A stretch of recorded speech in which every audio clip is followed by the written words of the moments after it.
නමෝ තස්ස භගවතු අරහතු සම්මා සම්බුද්දස්ස. நம பார்வதி பதவி.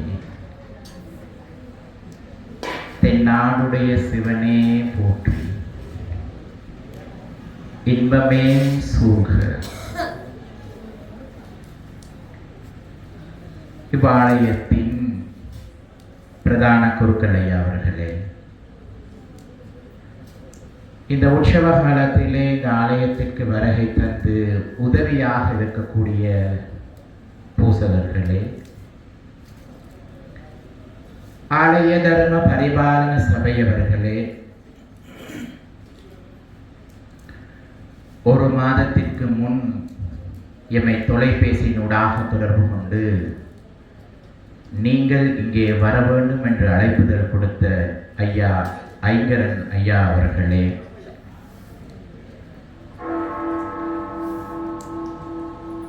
நான் வடமாகாணம் வந்தால் எப்பவும் எங்களுக்கு ஒரு வலது கையாகவும் சமூகத்தின் மீது அக்கறை கொண்ட எங்களுடைய நண்பர் என்னை இன்று இந்த இடத்திற்கு அழைத்து வந்த வட்டுக்கோட்டை நாதஸ்வர வித்வான் நண்பர் தர்ஷன் அவர்களே, இங்கே வருகை தந்திருக்கக்கூடிய அன்பார்ந்த பெரியோர்களே, இளம் வாலிபர்களே, மாணவ மாணவிகளே, அன்பு நிறைந்த புண்ணியவான்கள், உங்கள் அனைவருக்கும் அன்பார்ந்த இரவு நேர வணக்கத்தை தெரிவிப்பதோடு அன்பே சிவம் என்று என் உரையை ஆரம்பிக்கின்றேன். முதலாவதாக நன்றி சொல்ல வேண்டும் ஆலய பிரதான குருக்கள் ஐயா அவர்களுக்கும் தர்ம பரிபாலன சபை அவர்களுக்கும் ஐங்கரன் ஐயா அவர்களுக்கும். ஆலயத்திலே அனுமதி கிடைத்ததால் ஐங்கரன் ஐயா அவர்கள் எம்மை இன்று இந்த இடத்திற்கு அழைப்புதல் கொடுத்ததற்காக. இந்த நேரத்திலே முதலாவதாக என்னை பெற்ற தாய்க்கு முதற்க நன்றியை தெரிவித்துக் கொள்ளுகின்றேன். அரிது அரிது மானிடராய் பிறப்பது அரிது. அதிலும் செவடு இல்லாமல் குருடு இல்லாமல் கூணு இல்லாமல் பிறப்பது அதிலும் பெரிது. அன்பு புண்ணியவான்களே, எந்த பிறவில் நாமெல்லாம் என்ன புண்ணியம் செய்தோமோ இப்பிறவில் எமக்கு இந்த மனித பிறவி கிடைத்திருக்கின்றது. கிடைத்த மனித பிறவியில் ஒரு மனிதன் எப்படி வாழ வேண்டும், எப்படி வாழக்கூடாது என்பதை மகான்கள் மார்க்கத்தினூடாக தர்ம போதனைகளை வழங்கி இருக்கின்றார்கள். மண் தோன்றி கல் தோன்றி கடல் தோன்றா மறையாத மதம் சைவ மதம் என்று வரலாறுகள் சொல்லுகின்றன. முகுலகத்திற்கும் தர்மத்தை போதித்த கௌதம புத்த பகவான் அவர்களும் ஞானம் பெறுவதற்கு முன் அவர் பின்பற்றிய சமயமும் சைவம்தான் என்பதை நீங்கள் எல்லாரும் அதை உணர்ந்து கொள்ள வேண்டும். புத்த மகாவுடைய தாய் மாமாயா தேவி அவர்களும் சுத்தோதன மாமன்னன் அவர்களும் சிவ வழிபாடில் இருந்ததால் முதல் ஒரு ஆண் குழந்தை பிறந்தது. அவருக்கு சித்தார்த் என்று பெயர் வைத்தார்.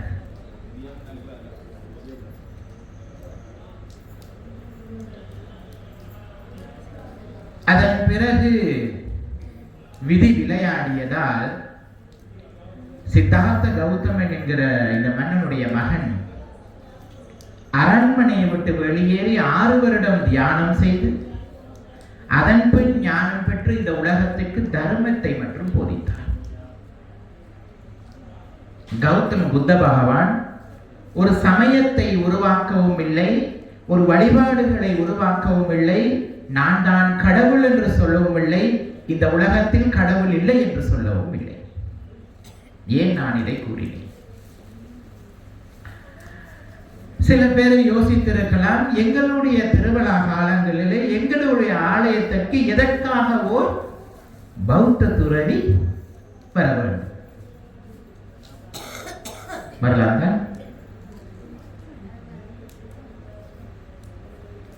இந்த போதனையை கேட்பதற்கும் புண்ணியம் செய்திருக்க வேண்டும்.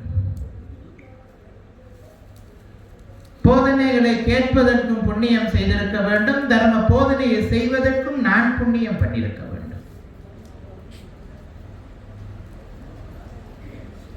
சில பேர் யோசிக்கலாம், ஒரு தேரருக்கு இந்து ஆலயத்திலே என்ன வேலை? இந்த நொடி மனதை இந்த இடத்தில் வைத்துக் கொள்ளுங்கள். கண்களிலே கருணையை வைத்துக் கொள்ளுங்கள், முகத்தில் புன்னகையை வைத்துக் கொள்ளுங்கள்.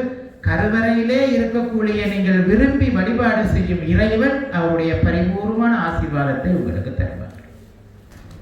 ஒரு துறவி என்பவருக்கு ஜாதி கிடையாது, மதம் கிடையாது, மொழி கிடையாது, உயர்ந்தவன் தாழ்ந்தவன், ஏழை பணக்காரன் என்ற எந்த ஒரு எண்ணமும் ஒரு துறவிக்கு வரக்கூடாது.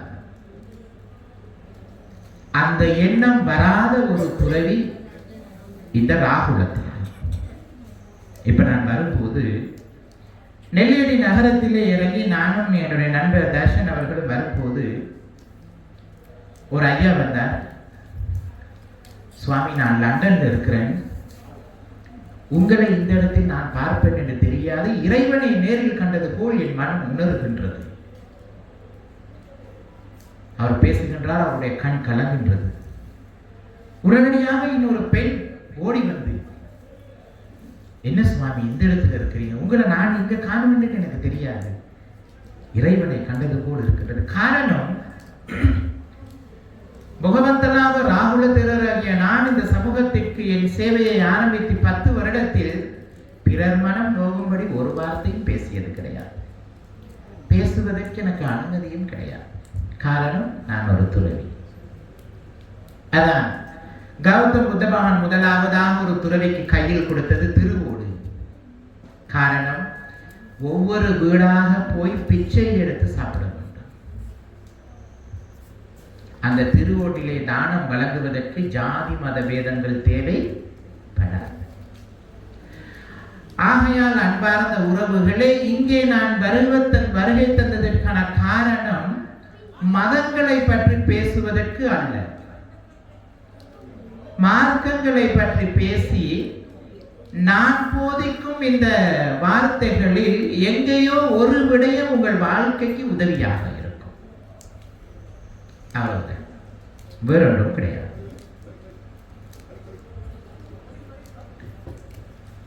மாதா மாத்ருதேவோ பவ, பிதா பித்ருதேவோ பவ, குரு ஆச்சாரிய தேவோ பவ. கௌதம புத்த பகவானிடம் போய் ஒருவர் கேட்கிறார், நான் முதல் யாரை வணங்க வேண்டும், யாருக்கு முதல் மரியாதை கொடுக்க வேண்டும், யார் என்னுடைய முதல் நண்பன் நண்பி என்று. புத்தன் சொல்லுகின்றார், 9 மாதம் உன்னை கருவிலே சுமந்து இரவு பகலாக கண்விழித்து சுக பிரசவத்தில் பெற்றெடுத்து தன் தாய் மார்பில் இருந்து தனக்கு தன் முதல் பசியை போக்கிய தாய் முதல் உனக்கு தேவைப்படுகின்றது. இந்த உலகத்தில் ஒரு மனிதன் முதலாவதாக வணங்க வேண்டுமாக இருந்தால் அந்த வணக்கத்தை பெற வேண்டியதற்கான எல்லா தகுதியும் இருப்பது ஒரு தாய்க்கு தான் முதலாவதாக.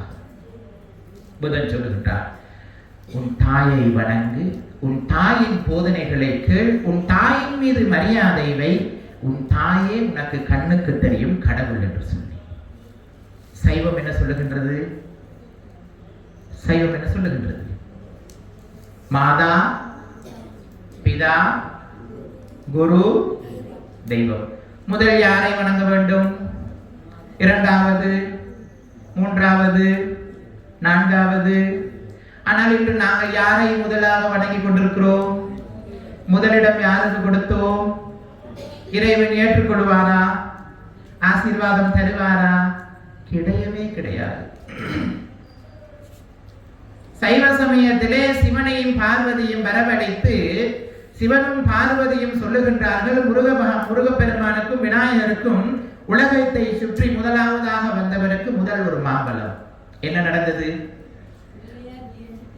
முருகன் உலகத்தை சுற்ற சென்றால் விநாயகப் பெருமான் தன் தாயின் தகப்பனையும் வலம் வந்து மாங்கனியை பெற்றுக் கொண்டார். ஆனால் சைவ சமயத்திலே, சமய புத்தகத்திலே அந்த பாடம் அதோடு நிறுத்தப்பட்டது.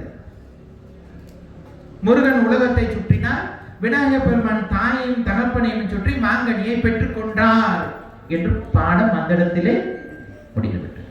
அதை விரிவாக மாணவர்களுக்கு போதிப்பதற்கு இன்று எத்தனை அறநெறி பாடசாலைகள் நடக்கின்றது என்று எங்களுக்கு தெரியவில்லை. சிவன் பார்வதி கேட்கிறாங்க, உலகத்தை சுற்ற சொன்னேன், நீர் எனக்கு என்னை சுற்றுகின்றாய்? மாதா, பிதா, என் உலகம் நீங்கள் அல்லவா? இதை விட ஒரு உலகம் எனக்கு இல்லை.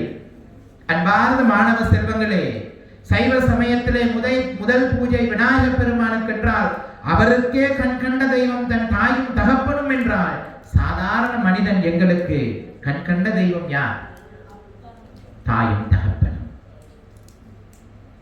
கௌதம புத்த பகவான் இந்த உலகத்திலே போதனைகளை போதிப்பதற்கு காரணம் ஒரு தாயும் தகப்பனும். அண்ணன் முகமது நபி அவர்களை இஸ்லாத்தை இந்த உலகத்திற்கு போதிப்பதற்கு காரணம் அவருடைய தாயும் தகப்பனும். இயேசுநாதரைய போதனைகளை இந்த உலகத்திற்கு போதிப்பதற்கு காரணம் இயேசுநாதரை பெற்றெடுத்த தாயும் தகப்பனும்.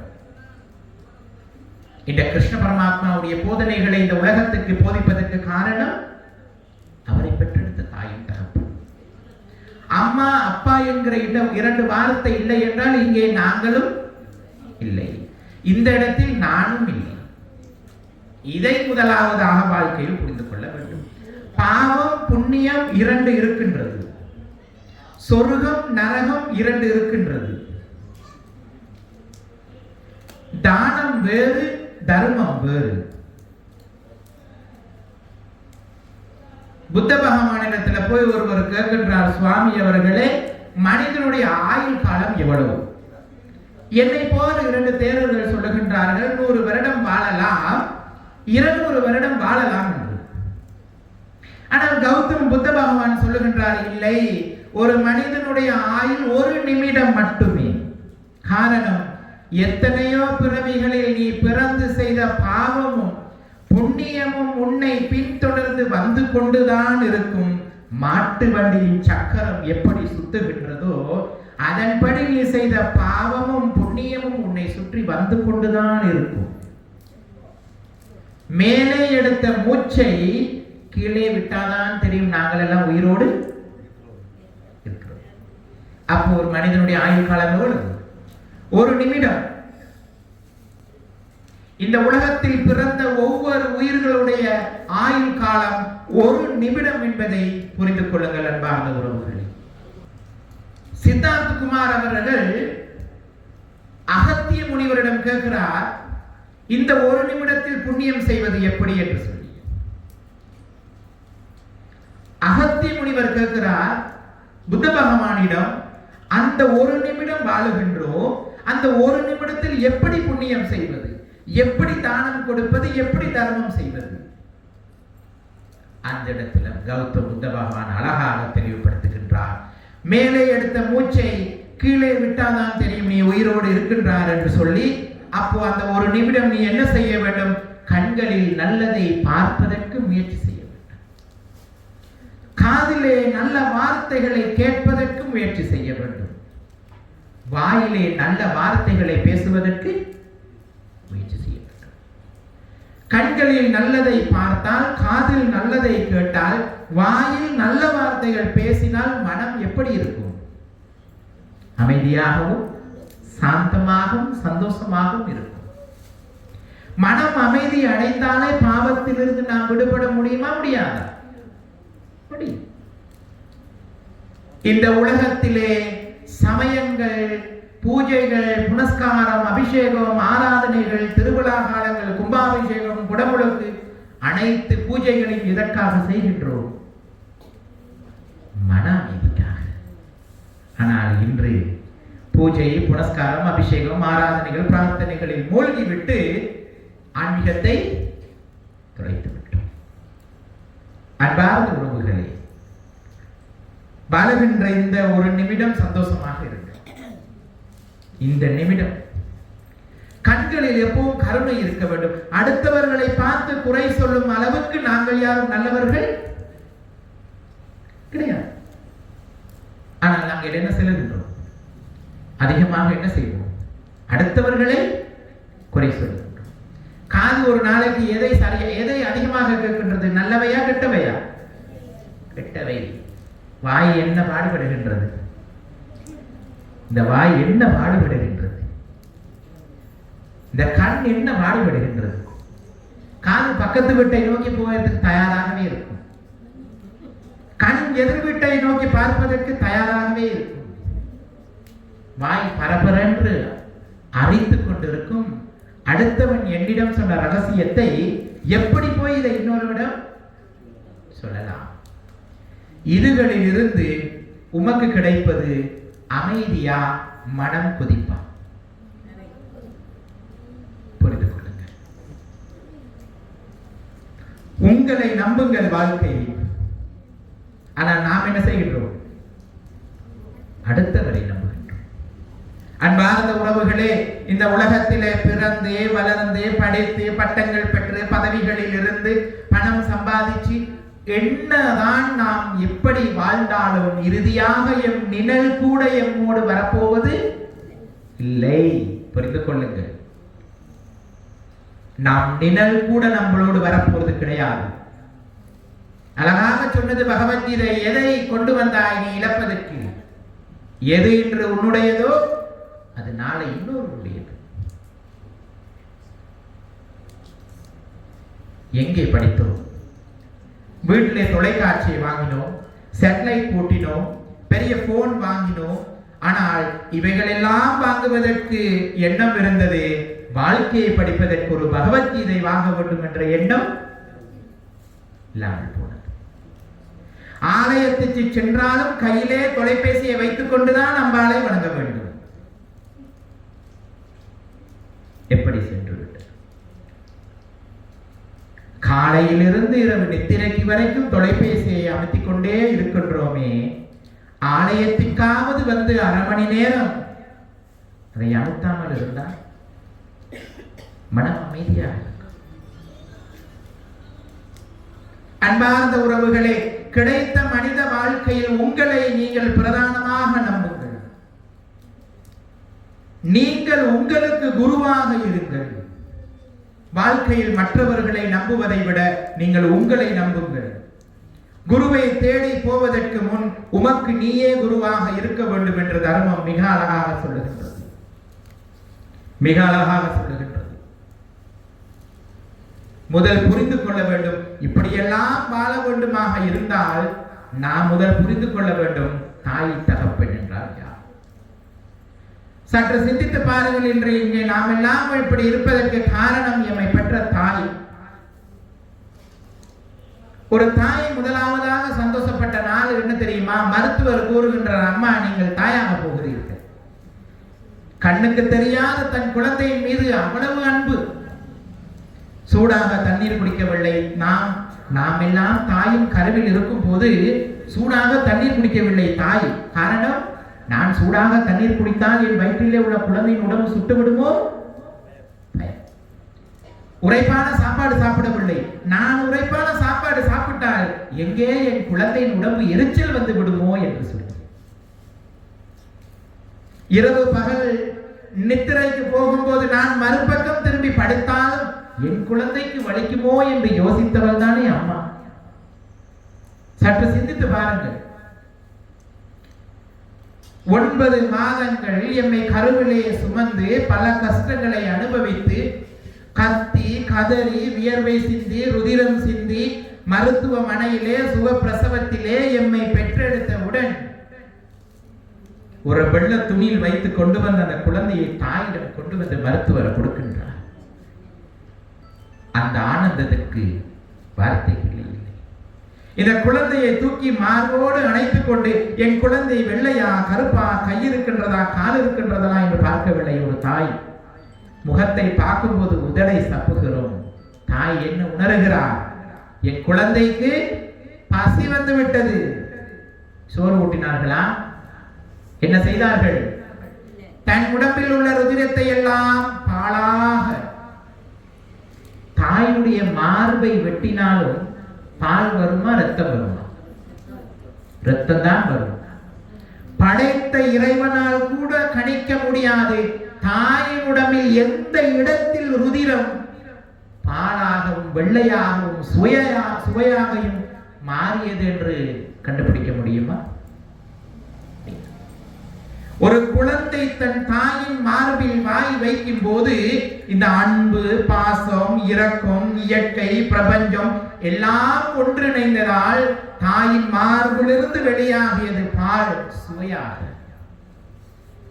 இந்த உலகத்தில் பிறந்த ஒவ்வொரு குழந்தையும் தன் பசியை முதலாவதாக போக்கியது தாயின் மார்பிலிருந்து வெளியாகிய பால் என்பதை மறந்து மட்டும் விடாதீர்கள். 9 மாதம் கருவில் சுமந்து சுகப்பிரசவத்தில் பெற்றெடுத்து மார்போடு அணைத்து வைத்துக் கொண்டு முதலாவதாக பசியை போக்கிய தாயிடம் போய் நாங்கள் கேட்கின்றோம், நீர் எனக்கு என்ன செய்தார்? தாயின் மார்பில் வாய் வைத்து பால் குடித்து வளர்ந்து அதே வாயில தான் அவன் போய் கேட்கிறான், நீர் எனக்கு என்ன செஞ்சார்? எனக்கு சொத்து கொடுத்தியா? எனக்கு நகை கொடுத்தியா? என்னை படிக்க வைத்தாயா? என் மீது அன்பு காட்டினாயா என்று இந்த பிரபஞ்சம் தாங்கிக் கொள்ளுமா? பொங்கி எழும்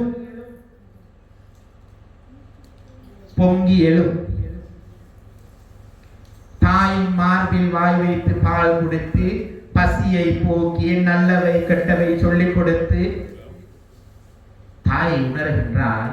தண்ணீர் குளிப்பாட்டும் போது கூட, இந்த தண்ணி ஊத்தும் போது கூட என் குழந்தைக்கு வலிக்க கூடாது.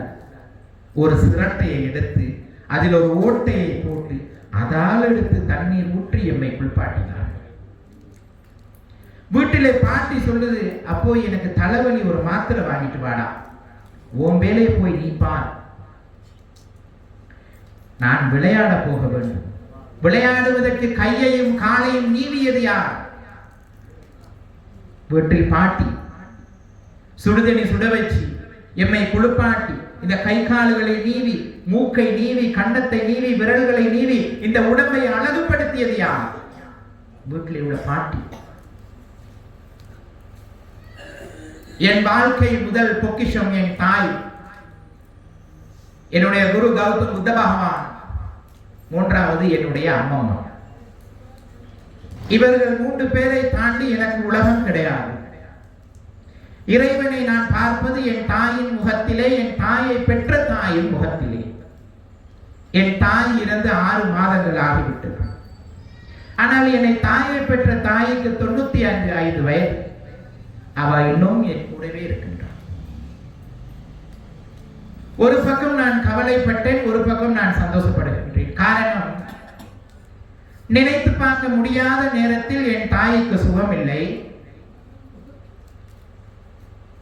மாத்திரைகள் கொடுத்தும் சரிவல்லவில்லை. மருத்துவமனைக்கு கொண்டு போகின்றோம். மருத்துவர் சொல்லுகின்றார், தேரர் அவர்களே, உங்களுடைய தாயை காப்பாற்ற முடியாது. உங்கள் தாயும் வாழும் நாட்கள் 45 நாட்கள் மட்டுமே. காரணம், மலவாசல் ரீதியாக என் தாய்க்கு கேன்சர் என்று சொன்னார். தடுமாறினேன், கண் கலங்கினேன். காரணம், தாய் அல்லவா. ஆனால் ஒரு நாள் நடக்கத்தான் போகுது. இந்த உலகத்திலே பிறந்தவர்கள் எல்லாம் ஒரு நாள் போய் ஆக வேண்டும். வந்தவர்கள் வாழ்ந்து விட்டால் வர வேண்டியவர்களுக்கு இங்கே இடம் காணாது. தடுமாறினேன். கஷ்டப்பட்டு எம்மை வளர்த்தாயே, இப்பொழுது ராணி மாதிரி பார்த்துக் கொள்ளக்கூடிய காலகட்டத்திலே எம்மை விட்டு போவதற்கு விதி நேரத்தை குறித்து விட்டது. யாரால் மாற்ற முடியும்? முடியாது. 45 நாட்கள் மருத்துவமனையில் என் தாயோடு நான் இருக்கின்றேன். என் தாயை குளிப்பாட்டியது, உடைகள் உடுத்தியது, மருந்து மாத்திரைகள் கொடுத்தது, சாப்பாடு கொடுத்தது, இறுதியாக தாய்க்கு பெம்பஸ் கொடுத்தியது கூட நான் தான். எல்லாம் செய்து மருத்துவர் கூறுகின்றார், வீட்டுக்கு கூட்டிக் கொண்டு போங்க, இன்னும் சில நாட்களே என்று. வீட்டுக்கு வந்து 10 நாள் நான் குளிப்பாட்டி வீட்டுக்குள்ளே தூக்கி கொண்டு போகும்போதும் சொல்லுகின்றார் என் தாய், நிறைய செலவழித்து விட்டீர்கள். கூடிய சீக்கிரம் குணமடையும், நான் சம்பாதித்து கொண்டு வந்து தருகின்றேன். அந்த கடும் வேதனைகள் கூட மனதை தளர விடவில்லை. தவறான ஒரு வார்த்தைகள் பேசவில்லை. நடப்பவை சிறப்பாக இருக்கட்டும் என்றுதான் சொன்னார். காலை 1 மணிக்கு, விடிய 1 மணிக்கு என் கையிலே என் தாய் உயிர் பெறுகின்றது. ஒரு கணம் என் உடம்பு ஆட்டம் கண்டது. காரணம், தாயும் தகப்பனும் இல்லாத வாழ்க்கை சுவையாக இருக்காது. தாயும் தகப்பனும் படுக்கையில் இருந்தாலும் என் தாயும் என் தகப்பனும் இருக்கின்றார்களே என்ற ஒரு நம்பிக்கை இருக்கும் மனதில். இல்லாதவர்களுக்கு தெரியும் அதனுடைய விளைவு என்ன என்று சொல்லி, மதிப்பு என்ன என்று சொல்லி. 8 வயதில் தகப்பனை இழந்தேன். தகப்பனிடமிருந்து கிடைக்க வேண்டிய அன்பு, பாசம், அரவணைப்பு, வியர்வை, வாசம், ஆலோசனைகள் எதுவும் இல்லை. எல்லாம் தாயிடமிருந்து மட்டுமே கிடைத்தது. என் தாயுடைய வளர்ப்பு இன்றைக்கு உலகம் பூராக ராகுல தேரர் என்றால் என் மனதில் இருக்கின்றார் என்று சொல்லுகின்றார்கள் என்று மக்கள்.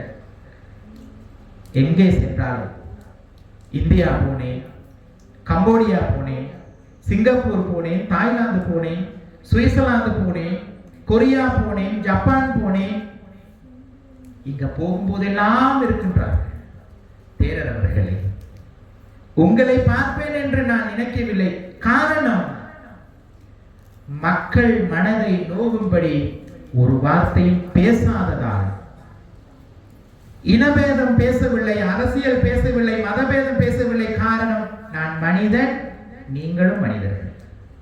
என் தலைமுடியும் நரைக்கும், இங்கே உள்ளவர்களுடைய தலைமுடியும் நரைக்கும். என் தோளும் சுருங்கும், உங்கள் தோளும் சுருங்கும். இந்த உடம்புக்கு நோய் வந்தே தீரும். இங்கே உள்ளவர்களுடைய நோய்க்கும் உடம்புக்கும் நோய் வந்தே தீரும். ஒரு நாள் இந்த உடம்பு இந்த பூமியில் உரமாக தான் போகின்றது. இந்த உடம்பு எல்லாம் ஒரு நாள் இந்த பூமியில் உரமாக தான் போகின்றது.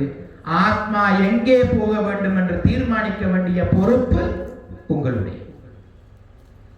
நடப்பவையெல்லாம் நடந்து கொண்டே இருக்கும், யாராலையும் தடுக்க முடியாது.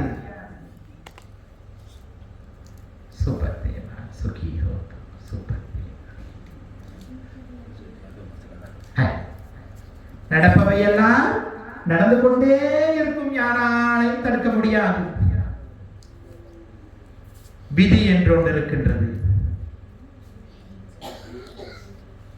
இதற்குதான் ஒருபோதும் தாய் மனம் நோகும்படி பேசாதீர்கள். தாயுடைய கையை இறுக்கி பிடித்துக் கொள்ளுங்கள். கழுத்திலே கையை போட்டுக் கொள்ளுங்கள். முதல் நண்பனாகவோ நண்பியாகவோ தாயை ஏற்றுக்கொள்ளுங்கள். 3 நேரம் சாப்பிடும் போது ஒரு நேரமாவது இந்த கையில் ஒரு பிடி சோறு தன் தாய்க்கு ஊட்ட முடியவில்லை என்றால் இந்த கையில் எத்தனை பட்டங்கள் வாங்கினாலும் அதற்குரிய பலன் கிடையவே கிடையாது. என் வாழ்க்கையில் இந்த கையில் என் தாய்க்கு அதிகமாக சோறு ஊட்டிய காலங்கள், துறவரம் போவதற்கு முன்பும் சரி, துறவரம் போனா பிறகும் சரி, என் வாழ்க்கையில் நான் முதலாவதாக சந்தோஷப்படுவது என் தாய்க்கு சோறு ஊட்டி. இரண்டாவது என்னுடைய அம்மம்மா. இன்றும் நான் வீட்டுக்கு போனால் என்னுடைய அம்மம்மாவுக்கு சோறு ஊட்டி விட்டு தான் வருவேன். காரணம், அந்த இடத்தில் இருந்து ஆரம்பிக்க வேண்டும். அன்பையும் இரக்க குணத்தையும். அன்பை விதையுங்கள், இரக்க குணத்தை விதையுங்கள். அன்பும் இரக்க குணமும் தேவைப்படுகின்றது. தாயை நேசிப்பவன் தாய் நாட்டையும் தாய் நாட்டு மக்களையும் நேசிப்பார்கள். நாம் தவறான வழியில் சென்றால் ஒரு நாள் தாய் உட்கார்ந்து கண் கலங்கி நிற்பார். இறைவா, கடும் கஷ்டத்தில் என் குழந்தையை பெற்றேன், சரியான முறையில் நான் வளர்க்கவில்லையோ, நான் பட்ட கஷ்டத்திற்கு எனக்கு பலன் கிடைக்கவில்லையோ என்று கவலையில் ஒரு தாய் கண்ணீர் விட்டால் எம் இறுதி ஆத்மா விமோச்சனத்திற்கு போகாது. ஆகையால் தாய் வாழ்க்கையில் அவ்வளவு முக்கியம். அவர்கள் எப்படி வேணாலும் இருக்கட்டும், இந்த உலகத்திலே வஞ்சகம் இல்லாமல் ஆசீர்வாதம் செய்யக்கூடிய ஒரே ஒரு இறைவன் யார்? பிள்ளைகள் தாய் தகப்பனுக்கு என்ன செய்தாலும் கடுகு அளவு கூட தவறு நினைக்காதவர்கள் தாயும் தகப்பன். அரவணைத்துக் கொள்ளுங்கள். சாப்பிடும்போது ஒரு பிடி சாதம் அம்மாவுக்கு ஊட்டுங்க, அவ்வளவு ஆனந்தம். என் பிள்ளை எனக்கு சோறு ஊட்டும் அளவுக்கு அன்பாக வளர்ந்திருக்கின்றானே, அழகாக வளர்த்திருக்கின்றேனே, அப்படி சுவையாக இருக்கும். காலை தடவுங்கள், கையை தடவுங்கள், தலையை தடவுங்கள். இன்று எல்லாம் வந்துவிட்டது.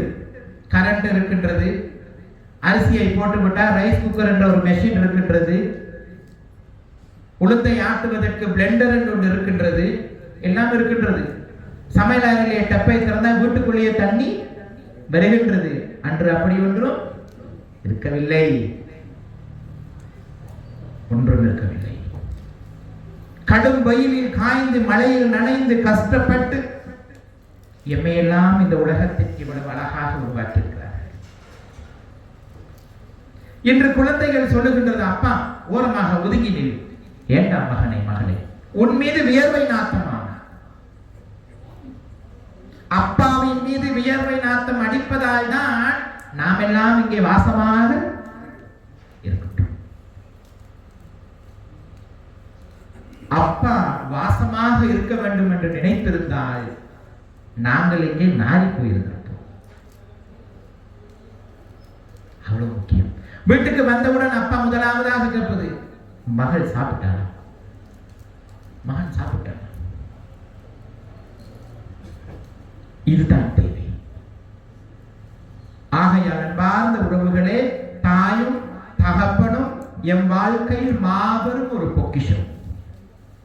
இவர்களை மறந்து வாழ்ந்து இவர்கள் இறந்த பிறகு கோடி கணக்கில் செலவழித்து கர்ம காரியம் செய்தாலும் உமக்கும் பலனில்லை, உம்மை பெற்ற தாய்க்கும் பலனில்லை. புரிந்து கொள்ளுங்கள். இறந்தவுடன் வாய்க்கு அரிசி போடுவதை விட வாழும்போது அந்த அரிசியை சமைத்து உணவாக கொடுக்க வேண்டும். இறந்த பிறகு ஒரு புடவையை கொண்டு வந்து என் தாய் வீட்டு புடவை என்று பெட்டி மேல் போடுவதை விட அந்த தாய் உயிரோடு இருக்கும் போது கொண்டு போய் நாம் உடுத்தி விட வேண்டும். இறந்த பிறகு சவத்தை பார்த்து ஊத்து தண்ணியை கொண்டு வந்து பெட்டியை சுத்தி ஊத்துவதை விட உயிரோடு வாழும்போது சுடுதண்ணி ஒன்றை சுட வச்சு அந்த தாயை குளிப்பாட்ட வேண்டும். உயிரோடு இருக்கும்போது செய்யுங்கள். உயிர் விட்ட பிறகு வெள்ள துணியான சுத்தி கொண்டு போய் எரித்து அந்த கடலிலே அந்த சாம்பலை கரைத்து விட்டு வாருங்கள். கவலையே பட வேண்டிய அவசியம் இல்லை. காரணம், ஏன் வாழும் காலத்தில் தாய்க்கு செய்ய வேண்டிய அனைத்தையும் செய்ய வேண்டும். இதை நீங்கள் செய்யுங்கள். நான் எங்கே சென்றாலும் என் கண் முன்னே பார்ப்பது என் தாயின் தகப்பனே. காரணம், என் தாயினால் நான் இந்த இடத்தில் இருக்கின்றேன். நீங்களும் வாழ்க்கையில் மாதா, பிதா, குரு, தெய்வம் என்ற அடிப்படையில் வாழுங்கள். தவறையும் கூட தாய் மார்பில் வாய் வைத்து பால் குடித்த வாயால் பிறர் மனம் நோகும்படி பேசிவிடாதீர்கள். பிறந்ததுக்கான பலனே இல்லாமல் அடுத்தவர்களை குறை சொல்வதற்கோ அடுத்தவர்கள் மனதை நோகடிப்பதற்கு நாம் யார்? நமக்கு அருகதை கிடையாது. பௌத்த தர்மத்திலே பௌத்தர்கள் துறவிகளை விமர்சனம் செய்ய மாட்டார்கள். சில பேர் சொல்வார்கள், இந்த தேரர் இவ்வளவு அடாவடி பண்றான், ஆனால் காவல்துறை இவரை கைது பண்ண மாட்டேங்குது. பேசுறோமா இல்லையா? ஆனால் ஏன் புத்த பகவான் சொல்லுகின்றார், இல்லற வாழ்க்கையில் உள்ளவர்கள் பஞ்சமா பாதகம் 5 விடயத்தை கடைபிடிக்க வேண்டும். துறவரம் சென்றவர்கள் 240 சீலங்களை கடைபிடிக்க வேண்டும். இல்லற வாழ்க்கையில் உள்ள நீங்கள் 5 சீலத்தை கடைபிடிக்க முடியாவிட்டால் 240 சீலங்களை கடைபிடிக்க முயற்சி செய்யும் எனக்கு உபதேசம் கொடுக்க முடியுமா? முடியாது. புத்தன் முதலாவதாக சொன்னது, எந்த ஒரு துறவி என்ன பிழை செய்கின்றார் என்பதை பார்க்காதே, அவர் செய்தால் இறுதி அவர் கொண்டு போவார். அதற்கு உபதேசம் கொடுத்து வாழ்க்கையில் நீ பாவம் செய்து கொள்ளாதே. எதை விதைத்தாயோ அதை அறுவடை செய்ய போகின்றாய். எண்ணம் போல் வாழ்க்கை. எண்ணம் எப்படியோ அதன்படி வாழ்க்கை. எண்ணம் சரியாக இருந்தால் போய் சேர வேண்டிய இடமும் சரியாக இருக்கும். சிந்தனைகள் சரியாக இருந்தால் செய்யக்கூடிய எல்லா செயல்களும் சரியாக இருக்கும். இவ்வளத்தையும் நாம் செய்துவிட்டு இங்கே வந்து இறைவா இது எல்லாத்தையும் எனக்கு முடித்து வைப்பாயா? முடித்து வைப்பாரா? விதி என்று ஒன்று இருக்கின்றது. விதியை யாராலையும் வெல்ல முடியாது. எப்படி வெல்ல முடியும்? விதியை வெல்ல முடியுமாக இருந்தால் மகாபாரதம் போர் நடந்ததா இல்லையா? மகாபாரதம் போர் நடக்கும் போது பஞ்ச பாண்டவர்களுக்கு தேரோட்டியாக இருந்தது யார்? மகாவிஷ்ணு. படைத்தல், காத்தல், அழித்தல். படைத்தல் பிரம்மா, காத்தல் மகாவிஷ்ணு, அழித்தல் சிவபெருமான். அப்ப என்னை காப்பாற்றுவர் யார்? மகாவிஷ்ணு. காப்பாற்றக்கூடிய கடவுளே மாபெரும் ஒரு யுத்தத்திற்கு தேரோட்டியாக சாரதியாக இருந்திருக்கிறார் என்று புராணங்கள் சொல்லுகின்றதாக இருந்தால் விதியை மாற்ற முடியுமா? விதியை வெல்ல முடியுமா? ஒருபோதும் முடியாது. சிந்தித்து பாருங்கள். பொண்ணுக்காக போராடியது மகாபாரதம், மண்ணுக்காக போராடியது ராமாயணம். சைவ சமயத்திலே வேதங்கள், இதிகாசங்கள், புராணங்கள், வரலாறுகள், சிவபுராணம், பகவத்கீதை, பஞ்சபுராணம், தேவாரம், திருவாசகம் எவ்வளவு இருக்கின்றது. இதில் எதை மனப்பாடம் பண்ணியிருக்கின்றோம்? எதிலே நாங்கள் பொருளை கண்டுபிடித்திருக்கின்றோம்? ஒன்றும் தேவையில்லை. இந்த பிரபஞ்சத்திலே ஒவ்வொரு மனிதனுக்கும் அழகாக கொடுத்தது சைவ சமயத்திலே சிவபுராணம். இந்த சிவபுராணத்தை மிக அழகாக பாடம் செய்து மனப்பாடம் செய்து அது பொருளோடு சேர்ந்து நாங்கள் பாடல் பாடும் போது அவ்வளவும் தெரியும். புல்லாய் பூண்டாய் அழக சொல்லி இருக்கின்றது. உன் ஆன்மா மீண்டும் பிறக்க போகின்றது. நாயாய் பிறக்க போறாய், பூனையாய் பிறக்க போறாய், பாம்பாய் பிறக்க போறாய். பிறக்க வேண்டுமா? இதை குறிப்பதற்கு தான் நவராத்திரி காலங்களிலே நாங்கள் பூஜைகள் வைத்தோம். இந்த படிகளிலே ஒவ்வொரு விடயங்களை வைத்தோம். காரணம், என் உடம்பிலே உள்ள ஆன்மா முதலாவதாக 2 அறிவோடு பிறந்தது ஆழ்கடலில். ஆழ்கடலில் வாழ்ந்தோம்.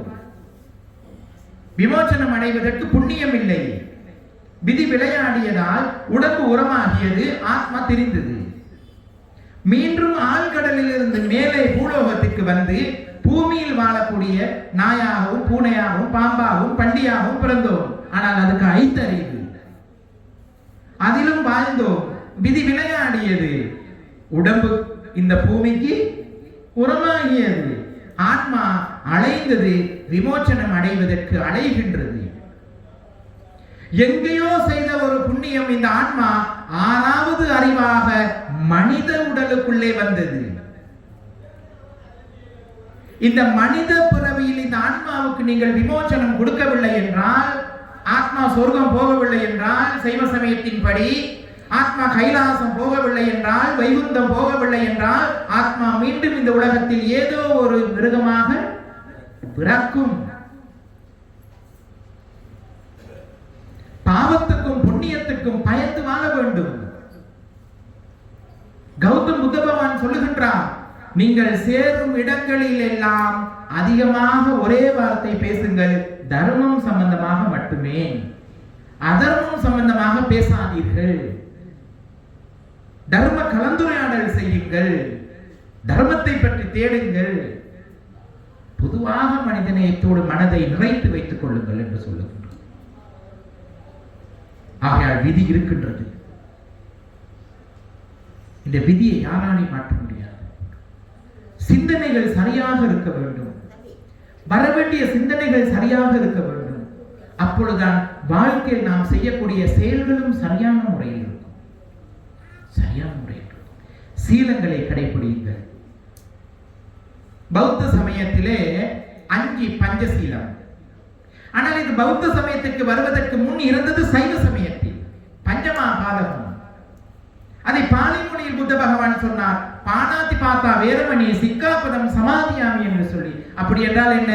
உயிர்களை கொல்லாதீர்கள், கொல்லுவதற்கு அனுமதி கொடுக்காதீர்கள், உயிர்களை கொல்லுவதற்கு ஆலோசனை கொடுக்காதீர்கள், உயிர்களை கொல்லும் இடத்தில் இருக்காதீர்கள், உங்கள் கண் முன்னே கொன்ற உயிரை சமைத்து சாப்பிடாதீர்கள். உலகத்தில் சிறந்த சமயம், சிறந்த மார்க்கம், சிறந்த ஆன்மீகம் சைவம். எல்லா இறைவனுடைய பக்கத்திலும் ஒரு வாகனமாக இந்த உலகத்தில் உள்ள மிருகங்களை வைத்தார்கள்.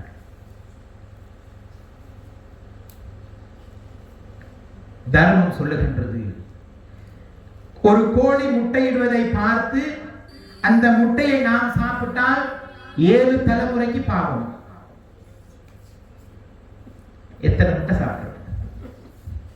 எத்தனை கோழி வளர்த்திருக்கோம்? சில தாய்மார் சொல்லுவாங்க, சாப்பாடு தானே கொஞ்சம் பொறு, இன்னும் கோழி முட்டை விடல. 12 மணிக்கு முட்டை விட்டா 1 மணிக்கு அந்த முட்டை தான் சின்னவனுக்கு சோறு வீட்டில். ஒரு கோழி முட்டையிடுவதை கண்ணால் பார்த்து அந்த முட்டையை தான் சமைத்து சாப்பிட்டால் மகா பாவம். எந்த ஒரு மனிதன் மிருகத்தை கொன்று அதை சமைத்து சுவைத்து சாப்பிடுகின்றானோ மறுபிறவி அவன் மிருகமாகவும் மிருக குணத்தோடு பிறப்பான் என்று தர்மம் சொல்லியிருக்கின்றது. நான் சொன்னதை பற்றி முழுமையாக நம்பாதீர்கள். பகவத்கீதை ஒன்றை வாங்கி படித்து பாருங்கள். என்னுடைய முகநூலிலே நான் அதிகமாக காணொளிகள் போட்டிருக்கின்றேன். எத்தனை பேர் பார்க்கின்றனர் என்று தெரியவில்லை. ஒவ்வொரு நாளும் காலையிலே வசந்தம் தொலைக்காட்சியிலே 6 மணிக்கு வருகின்றேன். சக்தி தொலைக்காட்சியிலே பௌர்ணமி அன்றைக்கு காலையில் 7 மணிக்கு வருகின்றேன். தேவையான வாழ்க்கைக்கு தேவையான கருத்துக்களை மட்டும் பகிர்ந்திருக்கின்றேன். நான் போன மாதம் கிழக்கு மாகாணத்திலே ஒரு முஸ்லிம் பள்ளி வாசலிலே ஒரு தர்ம போதனை ஒன்று செய்து அதை டிக்டாக் வாயிலாக நான் போட்டிருந்தேன். 9 லட்சம் பேர் பார்த்திருக்கிறார்கள். 9 லட்சம் பேர் பார்த்திருக்கிறார்கள். ஒரு 24 நாடுகளில் வாழக்கூடிய 9 லட்சம் பேர் மக்கள் பார்த்து விட்டு அவ்வளவு கருத்துக்கள் எழுதியிருக்கின்றார்கள். காரணம், அங்கே அவர்கள் மனதிற்கு அன்பு கிடைத்திருக்கின்றது. அன்புதான் முக்கியம். அதான் சைவம் சொன்னது, அன்பே அதுவே நலம். எத்தனை பேர் கோயிலுக்கு வரும்போது இடையில் யாரை கண்டாலும் அம்மா அன்பே சிவம் என்று எத்தனை பேர் சொல்லிவிட்டு வந்தீர்கள்? அங்கிருந்து வரும்போது பக்கத்து விட்டு அம்மா வரதா?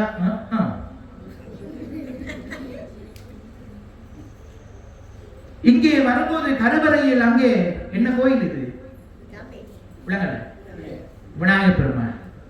உலகத்தில் முதல் என் உலகமே என்று தாயை சுற்றியவரை தான் கருவறையில் வைத்திருக்கின்றீர்கள். ஆனால் இங்கே விநாயகர் பெருமானுக்கு சதுர்த்தியிலே கொழுக்கட்டை, தாய்க்கு பழைய சாதம். ஏற்றுக்கொள்வாரா?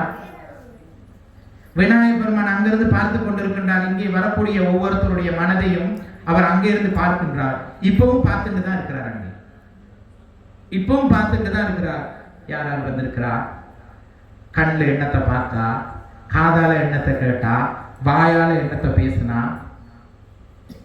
போதனையை கேட்டுட்டு என்ன நினைச்சாங்க, எத்தனை பேர் விரும்பினாங்க ஒரு தேரர் வந்ததை, எத்தனை பேர் விரும்பவில்லை. என்னடா வந்து சொல்லிட்டு போற, எங்கால் சொன்னதே கேட்க மாட்டேன், இவன் சொல்லியா நான் கேட்க போறேன். எங்கேயோ ஒரு இடத்தில் ஒரு மனம் இப்படியும் யோசிக்கும். ஏன் தெரியுமா? கௌதம புத்த பகவானை கொன்று நான் புத்தனாக வேண்டும் என்று நினைத்தது தன் மனைவியுடைய சகோதரர். அது எப்படி? காரணம், புத்த பகவானுக்கு மரியாதை கிடைக்கின்றது உலகத்தில், அவர் சொல்லுவதெல்லாம் சரியாக இருக்கின்றது. ஆனால் தன் மனைவியுடைய சகோதரன் என்ன நினைக்கின்றால், நான் துறவரம் போய் புத்தனை கொன்று நான் புத்தனாக வேண்டும்.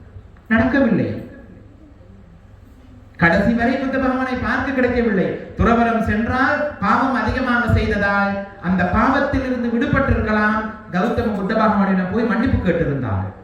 செய்துவிட்டேன், இனிமேல் செய்ய மாட்டேன் என்று திருந்தி இருக்கலாம். ஆனால் புத்த பகவானை பார்க்க வேண்டும், என்னை தூக்கி கொண்டு போங்கள் என்று சொல்லும் போது புத்த பகவான் கண்ணு கட்டிய தூரத்தில் போகும்போதே பூமியை 2ஆக பிளந்து பூமிக்குள்ளே நரகத்தை போய் சேர்ந்து விட்டார். அங்கே பார்த்திருந்தால் புத்தனை அவர் இதிலிருந்து விடுபட்டிருக்கலாம். ஆனால் விதி என்ன செய்தது? பார்க்க விடவில்லை. நீ என்ன செய்தாயோ அதை அறுவடை செய்ய என்று தர்மம் சொல்லி இருக்கின்றது. உப்பு சாப்பிட்டால் தண்ணி குடித்துதான் ஆக வேண்டும். உங்களுடைய வாழ்க்கைக்கு பொறுப்பு நீங்கள். அங்கே கருவறையில் விநாயகர் பெருமான் பார்த்துக் கொண்டிருக்கின்றார். அவர் உங்களிடத்தில் எதிர்பார்த்தது என்ன தெரியுமா? அன்பான வார்த்தைகளை, கண்களிலே கருணையை பார்க்கின்றார். அங்கே அவர் முகத்திலே புன்னகையை பார்க்கின்றார். அங்கே இருந்து அவர் பார்க்கவில்லை நீங்கள் என்ன கலர் புடவை கட்டினீர்கள், எவ்வளவு நகை போட்டீர்கள், உண்டியலிலே எவ்வளவு போட்டீர்கள், கோயில் ஐயாவுக்கு தட்சணை எவ்வளவு வைத்தீர்கள், பூஜை தட்டிலே என்ன கொண்டு வந்தீர்கள், வெண்பொங்கலா, சர்க்கரை பொங்கலா, மாம்பழமா, இது எதையும் அவர் அங்கே இருந்து பார்க்கவில்லை. அவர் அங்கே பார்க்கின்றார் வருபவர்களுடைய முகத்தில் புன்னகை இருக்கின்றதா, வருபவர்களுடைய கண்களிலே கருணை இருக்கின்றதா, மனிதநேயத்தோடு வருகின்றானா, மதம் கடந்து மனிதனாக வாழ விரும்புகின்றானா, வாழும் போதே எல்லாரையும் வாழ்த்துகின்றானா, வாழும் போதே அவன் அவனுடைய மரணத்தை அழகுபடுத்திக் கொள்ளுகின்றானா என்று பார்ப்பதற்கு மட்டுமே கருவறையில் இருக்கிறார். அவர்கிட்ட போய் கேட்காதீங்க, ஓலவில் எக்ஸாம்ல என்னை பாஸ் பண்ணி விட்டு விநாயகர் பெருமானே, எனக்கு நல்ல வரன் கிடைக்க வேண்டும், ராமனை போல் எனக்கு கணவன் வர வேண்டும், இறைவா எனக்கு நோய் இருக்கின்றது, நோயை குணப்படுத்தி விடு. பாரத தேசத்திலே, இந்தியாவிலே 64 சைவ கோயில்களை கட்டிய மன்னரும் இறுதியாக எதில் இருந்தார் தெரியுமா? தஞ்சை பேருடையார் சிவன் கோயிலை கட்டிய மன்னன் எதாவது இருந்தார் என்று உங்களுக்கு தெரியுமா? எத்தனை சிவன் கோயில்களை கட்டி கும்பாபிஷேகம் நடத்தி இருந்தாலும் இறுதியாக அவருக்கு இரத்த கொதிப்பு வந்தது, தலைவலி வந்தது. நான் சைவ கோயில் கட்டினேன், நான் சாக மாட்டேன் என்று சொல்ல முடியுமா? முடியாது. எப்பவும் மனதில் இருக்க வேண்டும் பாவம் புண்ணியம், பாவம் புண்ணியம் இரண்டு இருக்கின்றது. பாவம் புண்ணியம் இரண்டு இருக்கின்றது. பானாதி பாப்பா வேறுமணி சிக்காபதம் சமாதியாமின் என்ற பாலி மொழியில் சொல்லப்பட்ட வார்த்தை பஞ்ச பாதகங்களிலே முதலாவதாக சைவ சமயத்தில் இருந்தது. உயிர்களை கொள்ளாதீர்கள். நாங்க எப்படி வெள்ளிக்கிழமை சாப்பிட மாட்டேன், செவ்வாய்க்கிழமை சாப்பிட மாட்டேன், சனிக்கிழமை சாப்பிட மாட்டேன், சாப்பிடக்கூடாதுன்னா ஒரு நாள் காலையில கருவாடு குழம்பு சாப்பிட்டாச்சு, 12 மணிக்கு குளிச்சாச்சு, கோயிலுக்கு வந்தாச்சு. நான் தான் குளிச்சுட்டேனே, சாப்பிட கருவாடு உன் வயிற்றுக்குள்ளதானே இருக்குது. ஆனால் கடற்கரையிலே கருவாடை எப்படி காய விட்டுருக்காங்க தெரியுமா? கடற்கரையிலே கருவாடு காய்கின்றது, நாய் போய் உச்சாடிக்கின்றது, அதே கருவாடு சுடுத்தனில் கையை விட்டு குழம்பு வைத்து சாப்பிடுகின்றன. உடம்புக்கு சுவையான வேப்பலை ஜூஸ் குடிப்பதற்கு இயலாது, நாய் உச்சாடிச்ச கருவாடு சாப்பிட முடியும். நுனி நாக்குக்கு ருசி தேடி உணவுகள் எடுத்துக்கொண்டால் ஒவ்வொரு நாளும் நோய் வரும். ஆகையால் உயிர்கள் மீது அன்பு வையுங்கள், மனிதர்கள் மீது அன்பு வையுங்கள், மரசெடி கொடிகள் மீது அன்பு வையுங்கள், இயற்கை மீது அன்பு வையுங்கள், பஞ்சபூதத்தின் மீது அன்பு வையுங்கள். அன்புதான் ஒன்று. அதினாதானா வேறுமணி சிக்காபதம் சமாதியாமி. வாழ்க்கையில் பொய் பேசாதீர்கள். ஒரு பொய்யை பேசினால் அந்த பொய்யை மறைப்பதற்கு பொய் சொல்ல வேண்டும். ஒவ்வொரு நொடியும் துக்கத்திலும் பயத்தில் வாழ வேண்டும். 1000 பொய் சொல்லி 50 வருடம் வாழ்வதை விட ஒரு உண்மையை சொல்லி ஒரே நாள் வாழ்ந்து விட்டு போய்விட்டால் ஆத்மா நேர விமோசனத்துக்கு போய் ஆத்மா நேரம். சில பேர் இருக்கிறாங்க, ஒருத்தர் இறந்தா பிறகு காரியம் செய்து தானம் கொடுத்து எல்லாம் செய்துவிட்டு இறந்த ஆத்மா விமோசனத்திற்கு போக வேண்டும் என்று பிரார்த்தனை செய்வார்கள். ஒரு நாளும் போவார்கள். உங்களுடைய பசிக்கு யார் சாப்பிட வேண்டும்? நீங்கள் தான். உங்களுடைய ஆத்மா விமோசனம் அடைய வேண்டுமாக இருந்தால் யாரு புண்ணியம் செய்ய வேண்டும்? நீங்கள் தான். இப்ப என்னுடைய தாய் இறந்து விட்டார், நான் எவ்வளவுதான் தான தர்மங்கள் செய்து அத்தனை புண்ணியமும் என் தாயை போய் சேர வேண்டும் என்று நினைத்தால் ஒருபோதும் போகாது. என் தாய் உயிரோடு இருக்கும் போது எவ்வளவு புண்ணியம் செய்து கொண்டாலோ அது மட்டுமே அவரை போய் சேரும். போய் பேசாதீர்கள். அடுத்தவன் கதையை எப்போதும் கதைக்காதீங்க. அடுத்தவர்களை பற்றி கதைப்பதற்கு நம்மளை பற்றி தேடுறதுக்கே நமக்கு நேரம் இல்லை. அடுத்தவர்களை பற்றி கதைத்து ஏன் நாம் டைம் வேஸ்ட் பண்ணுவானே?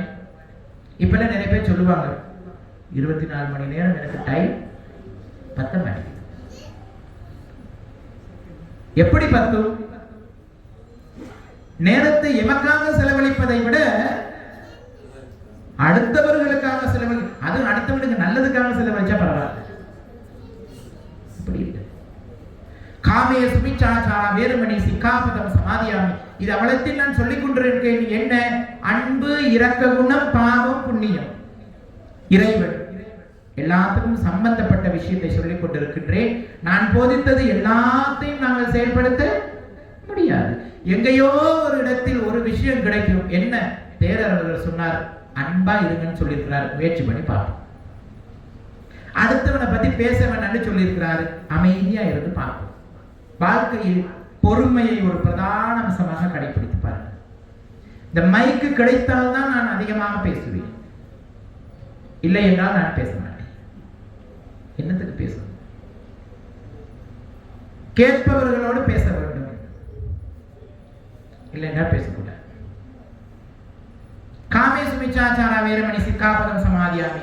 இந்த உலகத்தில் பிறந்த ஒவ்வொருடைய உயிரினத்திற்கும் காமம் என்று ஒன்று இருக்கின்றது. அதை தவறாக பயன்படுத்தாதே.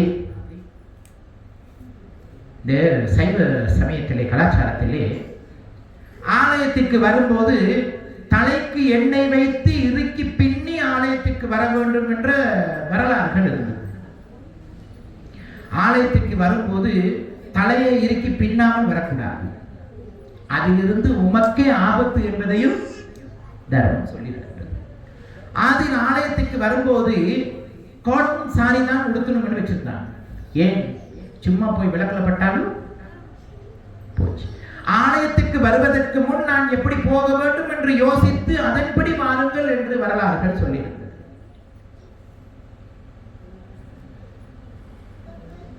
இன்று வரலாறுகளும் மாறியது, கலாச்சாரமும் மாறியது, பழக்க வழக்கங்களும் மாறியது, பாவம் புண்ணியமும் மாறியது. அதில் நாங்கள் பார்த்திருக்கின்றோம், எந்த ஒரு பெண் ஆலயத்துக்கு புடவை கட்டி வந்தாலும் அந்த புடவையின் முந்தானியிலே உடம்பை மூடிக்கொண்டு ஆலயத்துக்கு வந்தார்கள். ஒரு எந்த இடத்துக்கு, பொதுவான இடங்களுக்கு சென்றாலும் தன் உடம்பை பாதுகாத்துக் கொண்டார்கள். அழகாக சொல்லுவார்கள், காலையில் இழந்தவுடன் மஞ்சள் போட்டு முகம் கழுவி நெற்றியில் பொட்டு வைத்து விபூதி அணிந்து காலையில் வெளியில் வந்தால் என் வீட்டு மகள் தான் மகாலட்சுமி. இப்ப மகாலட்சுமி தேடணும். மஞ்சள் போட்டு முகம் கழுவிய சைவ கலாச்சாரங்கள் இருந்தது. இன்று இரவிக்கே நைட் கிரீம் பூசி விட்டு படுக்கும் காலம் வந்துவிட்டது. ஆகையால் அன்பார்ந்த உறவுகளே, பிறருடைய உணர்வுகளை தூண்டும் அளவுக்கு நாம் பொறுப்பாக இருந்துவிட கூடாது. எம்மை பாதுகாக்க வேண்டிய பொறுப்பு எங்களுடையது. மற்றவர்களை உணர்வுகளை தூண்டாமல் பாதுகாத்துக் கொள்ள வேண்டிய பொறுப்பு எங்களுடைய. ஆண்கள் ஆலயத்திற்கு வரும்போது அங்க வஸ்திரம் என்று ஒன்று கொடுத்தார்கள். ஒவ்வொரு வேட்டியிலையும் இன்னொரு சின்ன துண்டு ஒன்று இருக்கும். அது என்ன? அங்க வஸ்திரம். அங்கத்தை மறைப்பதற்கு ஒரு அங்க வஸ்திரம். அது இன்றைக்கு டிசைனாக மாறிவிட்டது. ஒவ்வொரு ஆணும் ஆலயத்துக்கு வரும்போது வேட்டி அணிந்து அங்க வஸ்திரத்தால் உடம்பை மூடி வர வேண்டுமே ஒழிய தொப்புள் தெரிய வேட்டி கட்டி வருவது சைவ கலாச்சாரம்.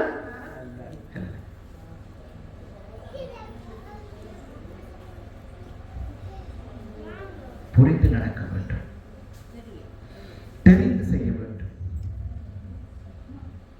ஆகையால் காம உணர்வுகளை தவறாக பயன்படுத்தாதீர்கள். பயன்படுத்தும் அளவுக்கு பிறருடைய உணர்வுகளை தூண்டும் அளவுக்கு வாழ்க்கை நடந்து கொள்ளாதீர்கள்.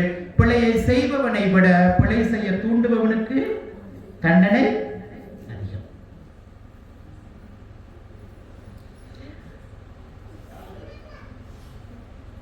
முசாவாதா வேறுமணி சிக்காபதம் சமாதியாமி.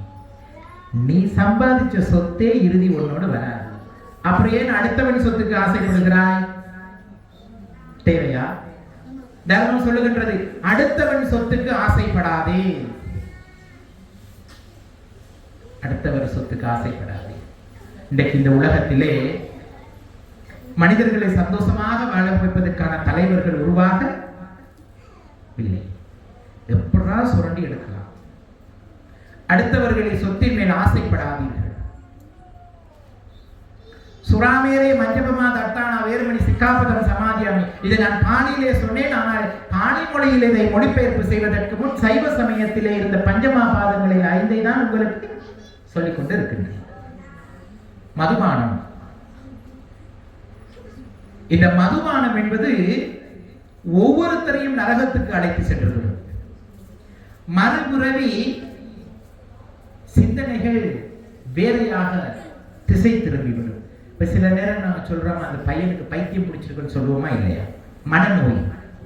போன புறவில் மதுபானம் அதிகமாக அருந்தியதால், ஏதோ ஒரு இடத்தில் புண்ணியம் செய்ததால் மனித பிறவி கிடைத்தது. மதுபானம் அதிகமாக அறிந்து சுயநலம் இல்லாமல் இருந்ததால் இப்புறவிலும் சுயநலம் இல்லாமல் வாழ்ந்து கொண்டிருக்கின்றனர். இந்த 5 விடயத்தை அன்று மகான்கள் போதித்ததுதான் இன்று சட்டமாக்கப்பட்டிருக்கின்றது. காட்டிலே மிருகத்தை கொண்டால் காவல்துறை என்ன செய்யும்? கைது பண்ணி கொண்டு போயிடும். களவெடுத்தால் என்ன நடக்கும்? பொய் சொன்னால் என்ன நடக்கும்? காமத்தை தவறாக பயன்படுத்தினால் என்ன நடக்கும்? மதுபானம் அருந்திவிட்டு வாகனம் ஓட்டினால் என்ன செய்வார்கள்? அன்றே போதிக்கப்பட்ட பஞ்சமா பாதகங்கள், அந்த 5 சீலங்கள் என்று என்ன செய்யப்பட்டிருக்கின்றது? சட்டமயமாக்கப்பட்டிருக்கின்றது. போதித்தா மட்டும் நீ உருப்பட மாட்ட. இதை சட்டத்தின் ரீதியாக கொண்டு வந்தாவது உன்னை திருத்த வேண்டும், பாதுகாக்க வேண்டும்.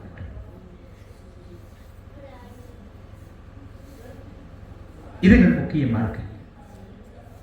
பிறந்தோம், வளர்ந்தோம், வாழ்ந்தோம் என்று நாங்கள் போக முடியாது. 2 வாழ்க்கை. இப்படிதான் வாழ வேண்டும், எப்படி வேணாலும் வாழலாம் என்று இருக்கிறது. எதை தேர்ந்தெடுக்க போகிறீர்கள்? இப்படியா எப்படி? இப்படிதான் வாழ வேண்டும், நான் இப்படிதான் வாழ்வேன், இதுதான் என் வாழ்க்கை, இப்படிதான் வாழ வேண்டும் என்று தேர்ந்தெடுங்க. வாழ்க்கை சிறப்பாக. நாம் எல்லாத்தையும் செய்துவிட்டு இறைவன் மீது பழி சுமத்தக்கூடாது. வாயிலே அதிகமாக வரக்கூடிய வார்த்தைகள் என்ன தெரியுமா? ஏதான் கடவுள் என்ன இப்படியெல்லாம் சோதிக்கிறார்? என்ன சொல்லுங்க? கடவுள் என்னை இப்படியெல்லாம் சோதிக்கிறார். அவர் சோதிக்கவில்லை. அவர் ஒருபோதும் சோதிக்க மாட்டார். கடவுள் என்பவர் அனைத்தையும் கடந்தவர். அவர் ஒரு நாளும் சோதிக்க மாட்டார். எமக்கு சோதனைகள் எம்மாலே வந்தது. இப்போ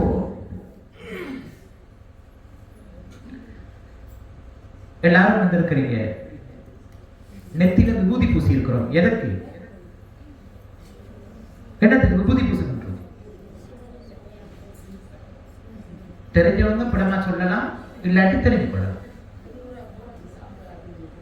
நிச்சயமாக காலையில் எழுந்தவுடன் முகம் கழுவி இல்லை ஸ்நானம் செய்து திருநீரை நெற்றியில் பூசும்போது நீங்கள் நினைக்க ஒண்ணு, இறைவா, இறுதி என்னுடைய உடம்பும் ஒரு புடி சாம்பலாதான் போக போகின்றது, நானும் வாழ்ந்து புறரையும் வாழ வைப்பேன். குங்குமம் எதற்காக நெற்றியில் இட்டோம்? குங்குமம்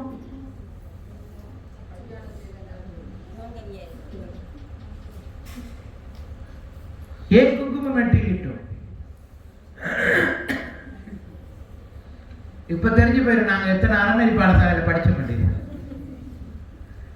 இங்கே அறநெறி இருக்கின்றதா?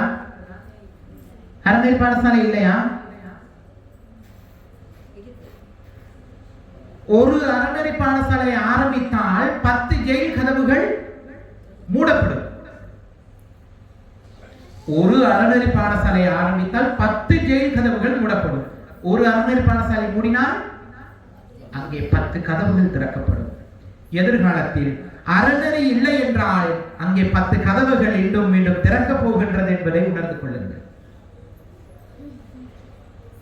புத்தகத்தின் அனுபவம் மட்டும் போதாது, சமூகத்தின் அனுபவம் தேவைப்படுகின்றது, ஆன்மீகத்தின் அனுபவம் தேவைப்படுகின்றது, இதற்கு அறநெறி தேவைப்படுகின்றது.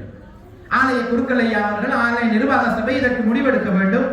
இந்து கலாச்சார அமைச்சு முடிவெடுக்க வேண்டும். ஒவ்வொரு தாயும் தகப்பனும் தன் குழந்தையை 5 நாள் பாடசாலைக்கு அனுப்பினால் மட்டும் போதாது, 6வது அறநெறி பாடசாலைக்கு அனுப்பி ஆக வேண்டும். அப்போதான் அந்த குழந்தை சிறந்த குழந்தையாக வளருவார். பாடசாலை என்பது போட்டி. பாடசாலை என்பது போட்டி என்று, கல்வி என்பது போட்டியாகிவிட்டது. ஆனால் அறநெறி என்பது தர்மத்தை கற்றுக்கொள்ளக்கூடிய இடம். முக்கியமாக தலைமைத்துவம் எடுக்க வேண்டும். இந்த கிராமத்தின் தலைவர்களே, நாளை பிறக்கும் குழந்தைக்கு நல்லதொரு சமுதாயத்தை உருவாக்க வேண்டும் என்று நினைக்கக்கூடிய இளம் வாலிபர்களே, ஆலயங்களை ராஜகோபுரங்கள் வைத்து கட்டினால் போதாது, வருடாந்தம் குடமுழக்கு திருவிழா நடத்தினால் போதாது, தேர்பவனி இழுத்தால் மட்டும் போதாது, வேட்டை திருவிழா நடத்தினால் மட்டும் போதாது, குடமுடமாக பிள்ளையாருக்கு பாலாபிஷேகம் பண்ணினால் மட்டும் போதாது. இவைகளெல்லாம் எப்படி செய்ய வேண்டும் என்று படிப்பதற்காக ஒரு அறநெறி பாடசாலையை உருவாக்க வேண்டும்.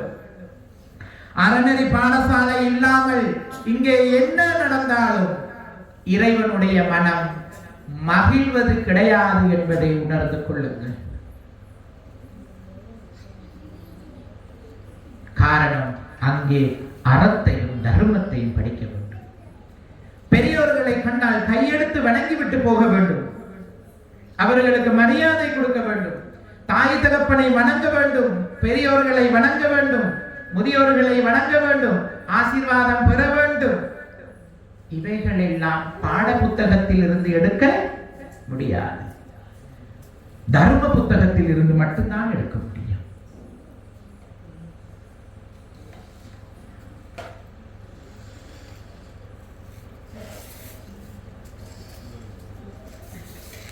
நேரம் 8 மணி. நான் நினைக்கின்றேன் இன்னும் 1/2 மணி நேரம் எனக்கு கொடுக்கப்பட்டது இருக்கின்றது என்று. இன்னும் 20 நிமிடம் இருக்கின்றது. நாளை நாம் எல்லாம் எங்கே இருப்போமோ தெரியாது. நாளை இருப்போமோ தெரியாது. நாளைக்கு நான் இருப்பேனா என்று தெரியாது, பாட்டி இருப்பாவா என்று தெரியாது. இங்கே யாராவது ஒருத்தர் நாளைக்கு இல்லாமலும், நாளைக்கு இந்த நேரம் நாம் இப்போ போதனைகள் கேட்ட மாதிரி நாளைக்கு போதனைகள் கேட்க முடியாது. ஒவ்வொரு நிமிடமும் மரணத்தை நோக்கி பயணித்துக் கொண்டே இருக்கின்றோம். ஒவ்வொரு நிமிடமும் மரணத்தை நோக்கி பயணிக்கின்றோம். மரணம் உறுதி. ஆனால் மரணத்திற்கு பின் ஆத்மா எங்கே போக வேண்டும் என்று தீர்மானிக்க வேண்டியது நீங்கள்.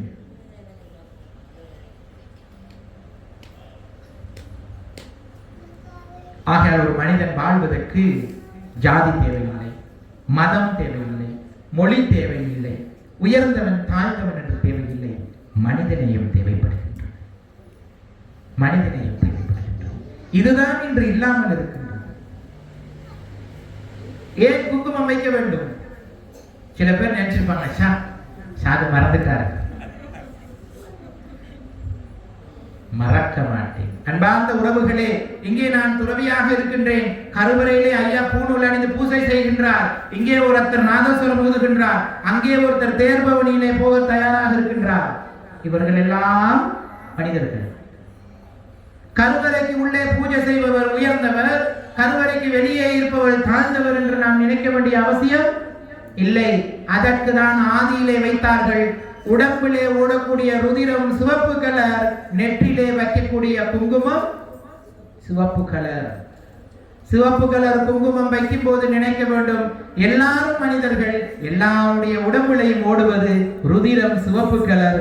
அப்பொழுது எல்லாருமே மனிதர்கள் என்ற எண்ணம் மனதிற்கு வர வேண்டும்.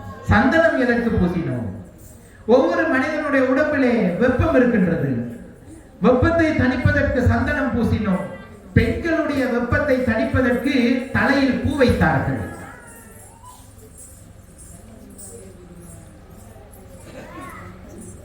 பாட்டியம்மா போக போறார். தர்ம போதனை கேட்டுவிட்டு பாதியில் சென்றாலும் பாவம். போகக்கூடாது.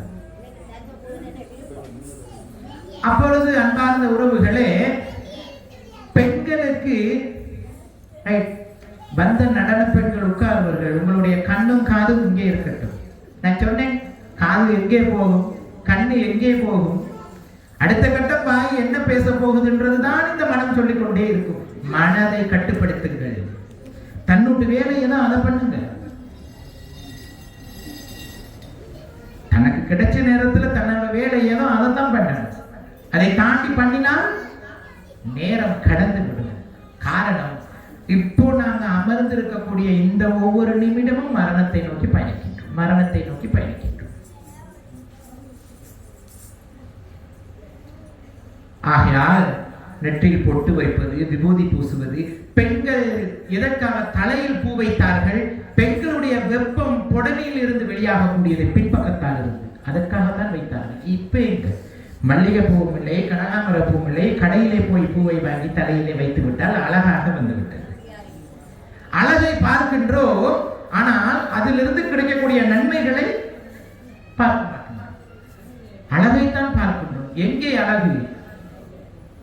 எங்கே அழகு?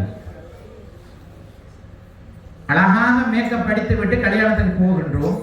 கடும் வெயிலில் வரும்போது என்ன நடக்கும்? மழை பெய்த பிறகு முகம் களைவிட்டால் என்ன நடக்கும்? பழைய முகத்தை தான் காட்டும். அழகு என்று ஒன்று இல்லை. பார்க்கும் பார்வையில் அழகை நாம் புரிந்து கொள்ள வேண்டும். நாம் பார்த்து விட்டு சிந்திக்கக்கூடிய எண்ணத்தில் நாம் அழகு என்பது என்ன என்பதை புரிந்து கொள்ள முடியும். இப்பொழுது இங்கே பல நாட்களாக பூஜை நடக்கின்றது. அரோகரா கோஷம், பிரார்த்தனைகள், ஐயா வேதங்கள் சொல்லுகின்றார். இதெல்லாம் முடிச்சுட்டு எங்க போறீங்க? இன்னைக்கு தர்ம போதனையும் நடந்தது. இதெல்லாம் முடித்து விட்டு எங்க போறீங்க? வீட்டுக்கு. இங்கே இருந்த சந்தோஷம் வீட்டுக்குள்ளே இருக்குமா? இங்கே இருந்த சந்தோஷம் வீட்டுக்குள்ளே இருக்காது. ஏன் தெரியுமா? போதனைகள் கேட்டும் சந்தோஷம், பூஜைகளை கடந்து கொண்டும் சந்தோஷம். வீட்டுக்கு போன பிறகு நாளை காலையில் ஆக்கிறதுக்கு அரிசி இல்லை அப்படின்னா இப்போ கேட்ட போதனை என்னத்துக்கு? எங்க போட்ட அரோகிராமில் இருந்து என்ன கிடைக்க போகுது? கருவறையில் ஐயா சொன்ன வேதத்தால் எங்களுக்கு என்ன நடக்க போகுது? ஆனா நாளைக்கு சாப்பிட்டு உயிரோடு இருந்தா தானே நாளைக்கு வந்து அரோகரா போடுவதற்கு. ஆகையால் ஒரு நாட்டிலே முதலாவதாக ஒவ்வொருடைய வாழ்க்கையில் பொருளாதாரம் சரியாக இருந்தால் கேட்கக்கூடிய போதனைகளும் மனதிலே ஞாபகத்திலே இருக்கும். அப்ப இங்கெல்லாம் கேட்டுட்டு சந்தோஷம், வீட்டுக்கு போய் நாளை காலையில சமைப்பதற்கு அரிசி பருப்பு இல்லை என்றால், தேநீர் குடிப்பதற்கு சீனி இல்லை என்றால், இங்கே கேட்ட போதனையும் ஞாபகத்திற்கு வராது, மனமும் அமைதி அடையாது, கோபம் தான் வரும். யாருமே நான் கடவுளே, அவர் ஒருத்தர் மாட்டிக்கிட்டார் எல்லாத்துக்கும். ஆகையால் வாழ்க்கையில் வரவுக்கேற்ற செலவை சரி செய்ய வேண்டிய பொறுப்பு உங்களுடைய. வரவுக்கேற்ற செலவு இருக்க வேண்டும். தர்மம் சொல்லுகின்றது. துக்கம் என்றால் என்ன? துக்கம் ஏற்படுவதற்கு காரணம் என்ன? துக்கத்திலிருந்து ஒரு மனிதன் எப்படி விடுபடுவது? இதைதான் தர்மம் சொன்னது. ஆசை என்றால் என்ன? ஆசைகள் அதிகரிப்பதற்கு காரணம் என்ன? ஆசையிலிருந்து விடுபடுவது எப்படி? இதை நான் போதித்திருக்கிறேன். நான் கேட்கின்றேன், வீட்டுல 2 பேர் இருக்கின்றோம். சாப்பிட வேண்டிய தட்டு சமையல் அறையில எத்தனை இருக்க வேண்டும்? 2 தானே இருக்க வேண்டும். ஆனால் 2 வச்சிருக்கிறோம். அப்ப அங்க என்ன? ஆசை அதிகம், அதிலிருந்து பிரச்சனை அதிகம். 2 பேர் இருக்க வேண்டிய வீட்டிலே 2 சாப்பிட தட்டு இருந்தால் போதும். அது 4ஆக இருந்தால் வேலை கூடுகின்றது, செலவுகள் அதிகரிக்கின்றது. 2 பேர் இருந்தால் சாப்பிட்ட தட்டை தானே கழுவி எடுத்த இடத்தில் வைத்தால் நேரமும் மிஞ்சும், மனமும் அமைதியாக இருக்கும், சமையலறையும் அழகாக இருக்கும். இதை அல்லவா செய்ய வேண்டும்? இதைத்தான் செய்ய வேண்டும். தேவையான பொருளை வைத்து வாழுங்கள். 3 மாடி வைத்து வீடு கட்டி விட்டோம். பிள்ளைகள் எல்லாம் வெளிநாட்டிலே, தாயும் தகப்பன் மட்டும் வீட்டிலே. தாய் சொல்லுகின்றார், அப்பா 6 மாசம் ஆச்சப்பா நான் மேல் மாடிக்கு போய். என்னத்துக்கு? ஆகாய உயர்வுக்கு வீட்டை கட்டிவிட்டோம், இறுதியாக படுத்துக்கொண்டு சுகருக்கு இன்சுலின் போடுவதற்கு கையில் பணம் இல்லையே. யார் செய்த பிள்ளை? இறைவன் செய்த பிள்ளையா? தான் தனக்கு வைத்துக் கொண்ட சூனியம். புரிந்து கொள்ளுங்க. அழகான ஒரு சின்ன வீடு போதும். சமையலறைக்கு தேவையான பொருள், முற்றத்திற்கு தேவையான பொருள், படுக்கறையிலே படுப்பதற்கும் தன் உடைகளை வைத்துக் கொள்வதற்கும் ஒரு சின்ன இடம். இப்ப இந்த நாட்கள்ல வீட்டுல கபட திறந்தா கபட பார்த்துட்டு 10 நிமிஷம் யோசிக்கணும். என்னத்தை யோசிக்கணும்னு சொல்லுங்க. எந்த புடவையை இன்று கட்டுவது, எந்த வேட்டிக்கு சால்வை கட்டுவது, எந்த புடவைக்கு என்ன நகை போடுவது. அடப்பாவி, எதை போட்டு வந்தாலும் கோயிலுக்கு தானே வரப்போற. இல்ல வேற வித்தியாசமா வந்த பிற்பாடு விநாயகர் பெருமான் வேறையா ஏதாவது அருள் கொடுக்க போறாரா? கிடையாது. அங்கே ஆணவம் தெரிகின்றது. கபட திறந்தா அப்படியே வந்து கொட்டிடும். அவ்வளவு வச்சிருக்கிறோம் உடுப்பு. தான் உடுத்துவதும் இல்லை, இல்லாதவர்களுக்கு கொடுக்கக்கூடிய மனமும் இல்லை. எதற்காக? புத்தன் துறவிக்கு கொடுத்தது 2 காவி, கையில் திருவோடு. 2 காவி என்னிடம் இருக்கிறது. ஒன்றை உடுத்த வேண்டும், ஒன்றை கழுவி காய வச்சு எடுத்து வைக்க வேண்டும். அதை உடுத்தும் போது இதை கழுவி எடுத்து வைக்க வேண்டும். திருவோடு இருக்கின்றது. இப்பொழுது நான் வந்து விட்டேன். இன்று இரவு நான் கொழும்பு போக வேண்டும். நாளைக்கு கொழும்பிலே ஒரு ஆலயத்திலே ஒரு கும்பாபிஷேகம். அங்கே நான் போதனைகளுக்காக போக வேண்டும். சில நேரம் போக முடியவில்லை என்றால் எங்கேயோ ஒரு மரத்தடியில் நான் ஒரு காவியை விரித்து படுத்துக் கொள்ள வேண்டும். காலையில் எழும்பி முகத்தை களைவிட்டு திருவோடை எடுத்துக்கொண்டு உங்கள் வீட்டுக்கு முன் வரப்போகின்றேன். என்ன செய்வீர்கள்? ஏதோ சமைத்ததில் ஒரு பாதியை தானமாக கொடுப்பீர்கள். பாத்திரத்திலிருந்து நான் சாப்பிட்டு விட்டு அந்த இடத்திலிருந்து இன்னொரு கிராமத்தை நோக்கி போக போகின்றேன். இந்த உலகத்தில் சுதந்திரமான வாழ்க்கை என்ன வாழ்க்கை? துறவரம் வாழ்க்கை. கரண்ட் பில் கட்ட வேண்டிய அவசியம் இல்லை, வீட்டுக்கு கேஸ் கொண்டு வர வேண்டிய அவசியம் இல்லை, பட்டுப்புடவை வாங்க வேண்டிய அவசியம் இல்லை, பட்டு வேட்டி வாங்க வேண்டிய அவசியம் இல்லை. இந்த உலகத்திலே மனிதனாக பிறந்த ஒவ்வொரு மனிதனுக்கும் சுகமான வாழ்க்கை துறவரம் வாழ்க்கை. ஒன்றும் கிடையாது. இதுக்கென்று உங்களை துறவரம் போங்கள் என்று நான் சொல்லவில்லை. இல்லற வாழ்க்கையில் பிரச்சனைகளை குறைத்து சிறப்பாக வாழ்வது எப்படி என்பதை சொல்லியிருக்கின்றேன்.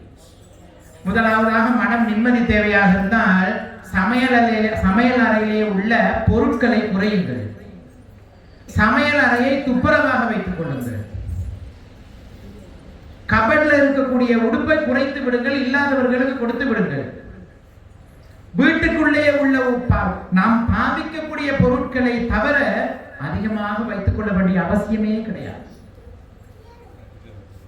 உடுப்பு வாங்கிவிட்டு வருவோம், பாதையில் போகும்போது எங்கேயோ ஒரு பொம்மைக்கு ஒரு புடவை தொங்க விட்டிருப்பார்கள், கண்ணு அங்கே போகும், அழகாக இருக்கின்றது.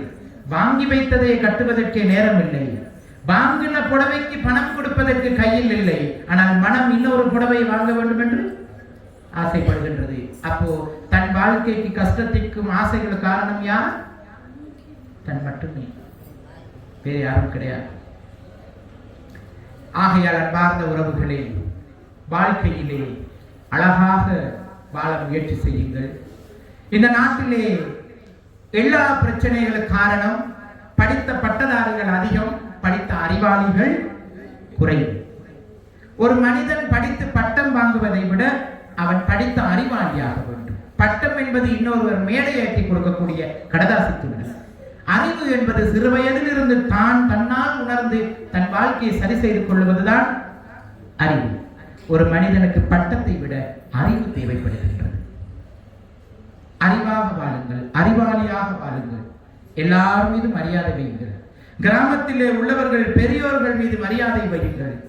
அவர்கள் என்ன சொன்னாலும் கேட்டுக்கொள்ளுங்கள். இன்று நான் துறவரம் சென்று மக்களுக்கு போதித்தாலும் எங்கேயோ ஒருவர் ஏதாவது உபதேசம் கொடுத்தால் நான் அதை கேட்டுக்கொண்டிருப்பேன். காரணம், அதிலிருந்து என் வாழ்க்கைக்கும் நல்லது கிடைக்கும். பொறுமை முக்கியம் வாழ்க்கையிலே. பொறுமையை இல்லா என்றால் அந்த வாழ்க்கை சிறப்பாக இருக்காது. நீங்கள் இந்த ஆலயத்திற்கு வருவதற்கான காரணம் வாழ்க்கை சிறப்பாக இருக்க வேண்டும், மனம் அமைதியாக இருக்க வேண்டும், இறைவனுடைய ஆசீர்வாதம் கிடைக்க வேண்டும், இறுதி ஆத்மா விமோச்சனம் அடைய வேண்டும். அதற்கு இங்கே கையெழுத்து கும்பிட்டு அரோகரா போட்டால் மட்டும் போதாது. வாழ்க்கையில் நீங்கள் முயற்சி செய்ய வேண்டும், பிரார்த்தனை செய்ய வேண்டும், சரியான பாதையில் போக வேண்டும். கோயிலே குருக்கள் ஐயா சொல்லுவதை கேட்க வேண்டும், வீட்டிலே தாய் தகப்பன் சொல்லுவதை கேட்க வேண்டும், பாடசாலையிலே ஆசிரியர் சொல்லுவதை கேட்க வேண்டும், கிராமத்திலே முதியோர்கள் பெரியோர்கள் சொல்லக்கூடிய கருத்துக்களை கேட்க வேண்டும். எடுத்துவிட்டு அதன் பிறகு சரியது பிழையது என்று பார்த்து வாழ வேண்டிய பொறுப்பு கொண்டுடையது. எல்லாருக்கும் மரியாதை கொடுங்க. ஆணவம் வேண்டாம், அகராதி வேண்டாம், பெருந்தன்மை வேண்டாம், அன்பு ஒன்று போதும். ஆகையால் அன்பார்ந்த உறவுகளே, இன்னும் பேசலாம், ஆழ்ந்த தர்ம சம்பந்தமாக பேசலாம். அளவுக்கு மீறினால் அமிர்தமும் நஞ்சாகும். அளவோடு இருந்தால் எதுவாக இருந்தாலும் சிறப்பாக இருக்கும். சுமார் 1.5 மணி நேரம் நாங்கள் பேசியிருக்கின்றோம். இங்கே நான் பேசியது அன்பும் இரக்க குணத்தையும் பற்றி மட்டுமே. இதற்கு காரணம் அன்பும் இரக்க குணமும் உலகத்துக்கு தேவைப்படுகின்றது. என்னிடம் யாரும் அன்பு காட்ட மாட்டார்களா என்று ஏங்கக்கூடியவர்கள் இருக்கின்றார். என் பிள்ளை என் மீது அன்பு காட்ட மாட்டானா என்று ஏங்கக்கூடிய தாயும் தகப்பனும் இருக்கின்றார். என் மாணவன் மாணவி என் மீது அன்பு காட்ட மாட்டானா என்று ஏங்கக்கூடிய குருமார்கள் இருக்கின்றார்கள். இதுகளை புரிந்து வாழ்வோம். தர்ம போதனையை இறுதிக்கு கொண்டு வந்து விட்டோம். புரியாத மொழியில் ஒன்றும் நான் பேசவில்லை. இங்கே பாலி மொழியில் நான் பேசவில்லை. இங்கே சிங்கள மொழியில் நான் பேசவில்லை. நான் பேசிய வார்த்தைகள் புரிந்திருக்கும் என்று நினைக்கின்றேன். புரிந்ததா? ஆம் அன்புறவுகளே, இன்று இந்த வடமாகாணத்திலே நெல்லியடி பிரதேசத்திலே இந்த விநாயகர் பெருமானுடைய ஆலயத்திலே இந்த மண்டபத்திலே அமர்ந்து உங்களுக்காக ஒரு போதனைகளை வழங்குவதற்கு வாய்ப்பு கிடைத்ததை நினைத்து நான் பெரும் மகிழ்ச்சி அடைகின்றேன். இந்த வாய்ப்பை ஏற்படுத்தி கொடுத்த இந்த ஆலயத்தின் பிரதான குருக்கள் ஐயா அவர்களுக்கு மனமார்ந்த நன்றிகள், வாய்ப்பை கொடுத்தமைக்கு. இரண்டாவதாக ஆலய தர்ம பரிபாலன சபை அவர்களுக்கு மனமார்ந்த நன்றிகளை தெரிவிக்க வேண்டும். தலைவர், செயலாளர், பொருளாளர், ஏனைய உறுப்பினர்களுக்கு எமக்கு அனுமதி கொடுத்தமைக்காக. இரண்டாவது நண்பர் ஐங்கரன் அவர்கள் 1 மாதத்திற்கு முன் எனக்கு அழைப்புதலை கொடுத்து இன்றைய தேதியை அவர் எனக்கு கொடுத்திருந்தார். ஆனால் இன்றைய தேதியில் எடுக்க முடியாமல் இருந்தது. காரணம், நாளை நான் கொழும்பில் இருக்க வேண்டும் என்பதற்காக. ஆகையால் நேற்று இரவு கொழும்பில் இருந்து வந்து இங்கே இறங்கி இன்று இந்த இடத்திற்கு வருகை தருவதற்கு அழைப்புதலை கொடுத்தது ஐங்கரன் ஐயா அவர்கள். ஐயா ஐங்கரன் அவர்களே, பிறந்த பிறவியின் பலன் பிறருக்கு தர்மத்தை கேட்பதற்கு வாய்ப்பு ஏற்படுத்தி கொடுப்பது. ஐங்கரன் அவர்கள் அழைத்து அமைதியாக அமர வைத்து, உங்களை எல்லாம் அமர வைத்து ஏதோ ஒரு சில கருத்துக்களை உங்களோடு பகிர்ந்து கொள்வதற்கு வாய்ப்பை ஏற்படுத்தி கொடுத்திருக்கின்றார். ஐயா ஐங்கரன் அவர்களே, நீங்களும் உங்கள் குடும்பமும் சேமமாக வாழ வேண்டும், சகல சௌபாக்கியத்தோடு வாழ வேண்டும்.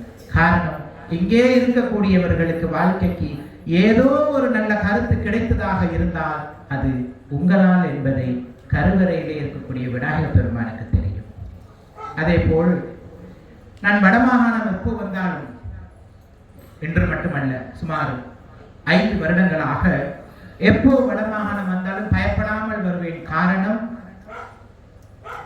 வட்டுக்கோட்டை நாதசுர வித்வான் தர்ஷன் ஐயா அவர்கள் எனக்கு கிடைத்தது சுவிட்சர்லாந்திலே சூரிய ஸ்ரீ விஷ்ணு துர்க்கை ஆலயத்தின் கும்பாபிஷேகத்தன்று அங்கே நான் தர்ம போதனைக்காக போயிருந்தேன்.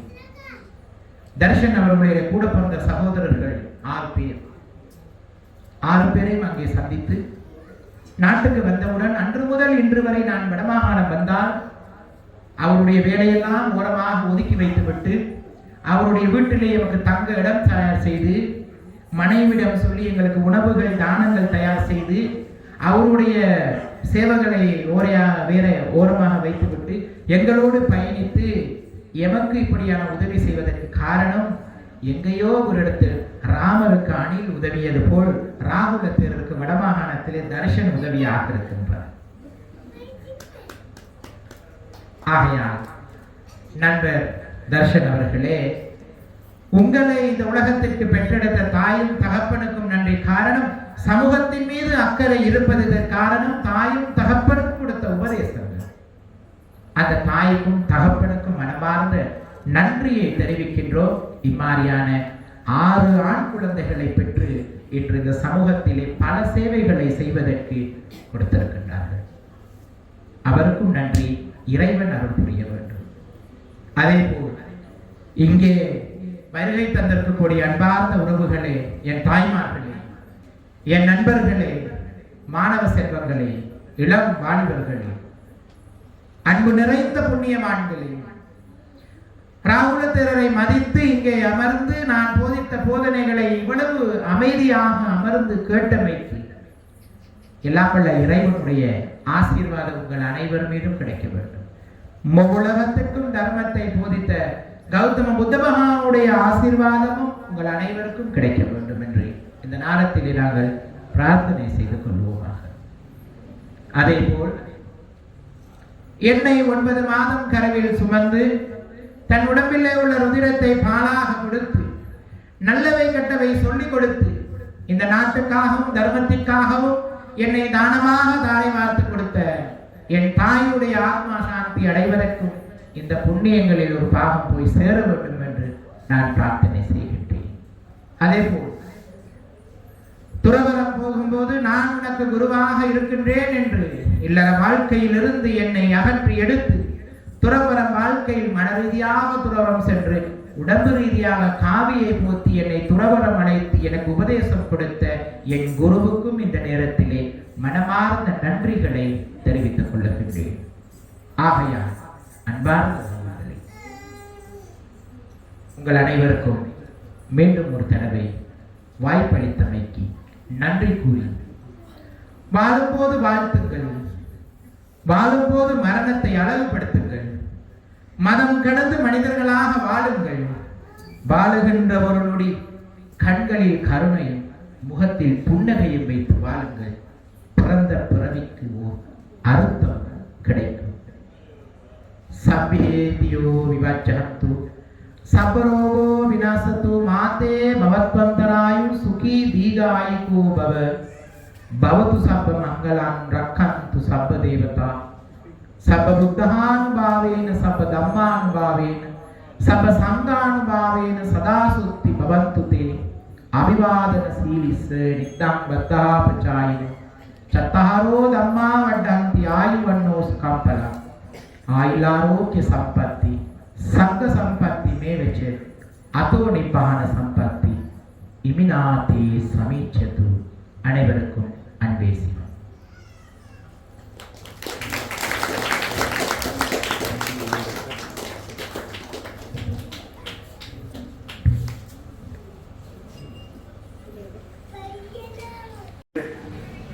கொழும்புக்கு வந்து கொழும்பிலிருந்து யாழ்ப்பாணம் வந்து யாழ்ப்பாணத்திலிருந்து நெல்லியடிக்கு வந்து நெல்லியடியிலிருந்து திருநாளையை வந்து அடைஞ்சிருக்கின்றார். இந்த காலத்திலே இதற்கான செலவுகள் எப்படி இருக்கும் என்று நான் உங்களுக்கு கூற வேண்டிய அவசியமில்லை. அந்த எந்த செலவையும் பொருட்படுத்தாமல் நாங்கள் கேட்டதற்கு இணங்க வணக்கத்துக்குரிய ராகவர்கள் அவர்கள் எங்களை மதித்து இங்கே வந்து சிறிது நேரம் காவியை தாமதித்து அந்த நேரம் விலங்குகளை இருந்து இங்கே வந்து இந்த 1.5 மணித்தியாலங்கள் மிக சிறப்பான ஒரு சொற்பொழிவை மதம் கடந்த மனித நேயம் என்ற விடயத்தை உங்களுக்கு வழங்கியிருக்கிறார். அதற்காக முதற்கண் நாங்கள் எமது ஆலயத்தினுடைய அறங்காவல் சபையினர் சார்பாகவும் இன்றைய உபயோகாரர்கள் சார்பாகவும் இங்கே வந்திருக்கின்ற பக்த அடியார்கள், ரசிக பெருமக்கள், தொண்டர்கள், நண்பர்கள் அனைவரின் சார்பாகவும் பல கோடி நன்றிகளை நான் கூறியிருக்க விரும்புகிறேன். வணக்கத்துக்குரிய ராகுலின் வீரர் அவர்களை நாங்கள் நிச்சயம் கௌரவிக்க வேண்டும். அதனாலே இப்பொழுது அவர்களை பொன்னாட போட்டி கௌரவிப்பதற்காக முன்னாள் பட்டய கணக்காளர் இளையதம்பி அன்னலிங்கம் ஐயா அவர்கள் இங்கே வருகை தந்து அவர்களுக்கு பொன்னாட போட்டி கௌரவிப்பார் என்பதை தெரிவிக்கின்றேன்.